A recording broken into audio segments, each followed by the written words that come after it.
Hi, everyone. I'm Rena Ninan. Thank you for joining us. House Republican lawmakers are scrambling to reach a deal after President Trump informed them that he will not sign the spending bill passed in the Senate to keep the government open. This afternoon, the president met with House Republicans to discuss a path forward. The deadline to pass a funding measure is Friday at midnight. Last night, the Senate unanimously passed a short-term measure to fund the government through February 8th. But it did not include the money President Trump demanded for border security and a border wall. Because of that, Speaker Ryan says that they're back to the drawing board. The president informed us that he will not sign the bill that came over from the Senate last evening because of his legitimate concerns for border security. So what we're going to do is go back to the House and work with our members. We want to keep the government open, but we also want to see an agreement that protects the border. We have very serious concerns about securing our border. So the president said he will not sign this bill. So we're going to go back and work on adding border security to this, also keeping the government open because we do want to see an agreement. Joining me now, CBS News White House correspondent Weijia Jiang and also CBS News Chief Congressional Correspondent Nancy Cortez from Capitol Hill. Nancy, Majority Leader Kevin McCarthy said that he still believes there's time to work something out. How exactly are they going to do that to avert a government shutdown, and can they? Well, they've got political problems here and they've got logistical problems as well. Let's start with the political. First of all, as you pointed out, Democrats have said point blank that they are not going to vote for billions of dollars for a border wall. They have said that in the House. They have said that in the Senate. So it is pretty clear, just looking at the votes, that they don't have the votes to do this potentially in the House and most certainly in the Senate, where they need 60 votes.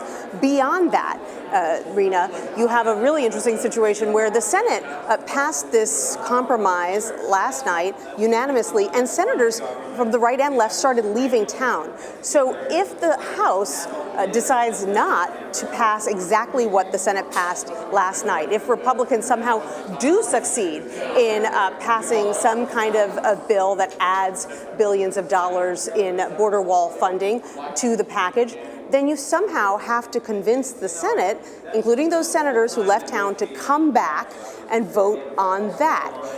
And so, the chances that all of this can happen in time for the funding deadline tomorrow night get slimmer and slimmer. And even Republican leaders we spoke to as they were heading back from that meeting with the president at the White House really couldn't tell us, A, exactly what was going to be in this new border wall funding package that they were going to propose, and B, whether they truly thought that they had the votes to pass it, or that this was just something that they were doing to try to show their conservative members and the president that they tried but couldn't get it past the finish line at the end of the day. Weijia, the White House has gone back and forth about whether they would support some sort of a short-term measure. Why is that?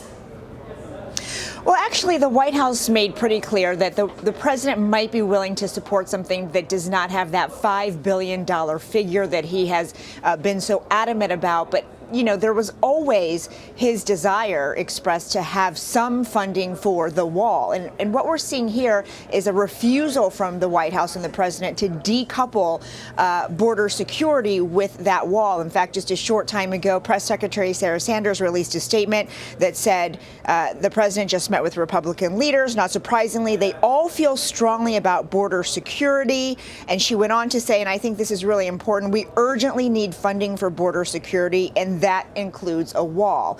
And so this is more of a philosophical debate, and the reason why we are seeing the president refusing to budge, because he is arguing that the only way to have a secure border and a safe border is to build this wall. And so that's why, even though there were hints that he'd be willing to back away from that big figure, he wants some money, and what we saw in the CR did not provide that. And Democrats have made clear, as Nancy said, that they're not going to be signing something that offers what he wants. And so here we are on the verge of a shutdown, and it's still unclear what the president is willing to compromise on. That is something that he and the White House have not given us any details about, even though we tried to ask several times today. We're working our sources here at the White House, and they just cannot commit to what kind of compromise he is willing to do. So, Nancy, if the White House can't exactly commit, and we know Nancy Pelosi and the Democrats are saying that wall funding is really a non-starter, where do Democrats take it from here? And could they bear the responsibility? Are they worried about a potential government shutdown and what that would mean for them?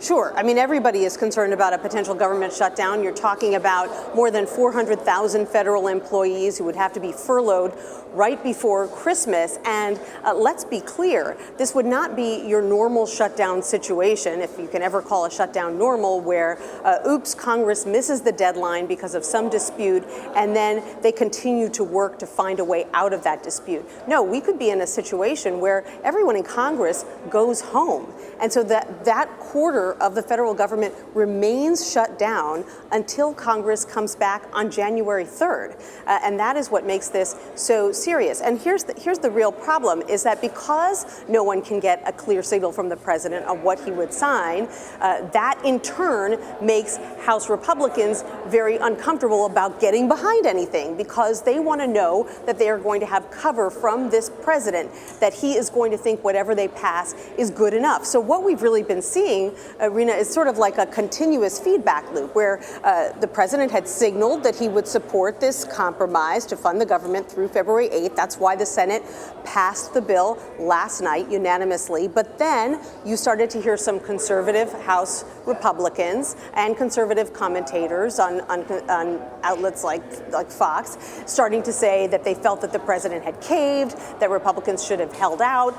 The president, in turn, started to get a little disgruntled, started to get a little bit wary of this deal, and didn't like the feedback he was getting from conservatives. That, in turn, led the rest of the House Republicans to start to get cold feet as well, because they saw, oh, there's no guarantee if I pass this that he's going to support it. So you can see how everything unraveled really quickly over the course of the day, when people thought that this was all but locked up. And now no one really knows how they get out of it. Weijia, Nancy's outlined sort of the dire situations if this shutdown does happen. Does the White House have a plan? Are they talking about a plan if the shutdown does happen? We're not there yet, Rena.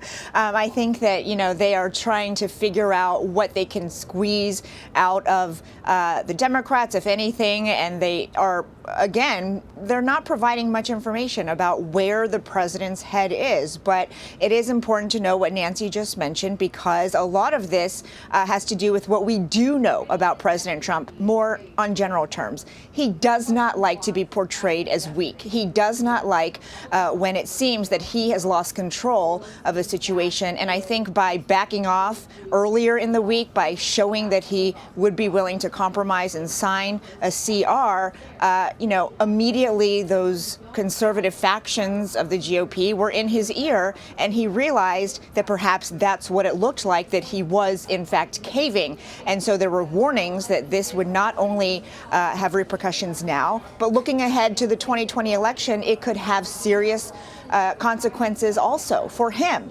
because this was such a promise that he has been talking about for so long. And so if you're not going to do it now, Mr. President, are you really going to do it when Democrats take control of the House?